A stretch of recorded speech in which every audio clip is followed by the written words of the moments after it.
доаѓањето на некои работи, излезат си некои многу други работи на виделина за кои разговараме, денес немаме документи, а ги бараме на многу транспарентен и добар начин.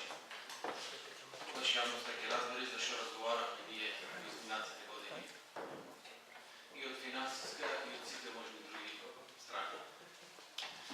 Изминатиот период на телевизија гледам во касните часови едно интервју на голем политичар од водачкото мнозинство, каде што кажува за нашиот град дека е изградено во последните 2-3 години 3-4 игралишта за кошарка, тениски игралишта, кошаркарски.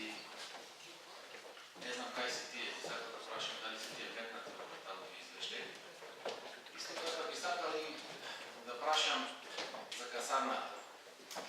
Бевме сведоци на многу сликања, на многу инвестиции таму.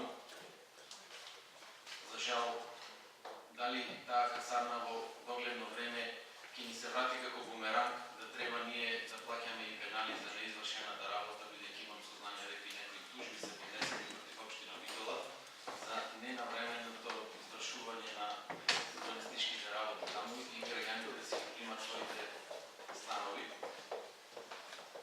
Дали тие пари кои ќе треба општината да ги плаќа како одштета на тие инвеститори влезени во овој квартален извештај ќе бидат метнати во еден од наредните и како планираме тие пенали да ги надоместуваме према тие инвеститори бидејќи ќе бидат многу големи. Знаеме дека за дозавршувањето на таа инфраструктура таму на дел од таа инфраструктура земавме и кредит и тоа е задолжено со 2,5 милиони евра. Тоа се прашањата што би сакал да ги поставам сега, ако може да добијам одговор. А на кој препостава? Така.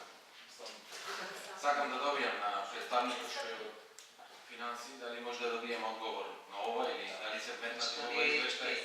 Не се метнати. Добро. Ванчка,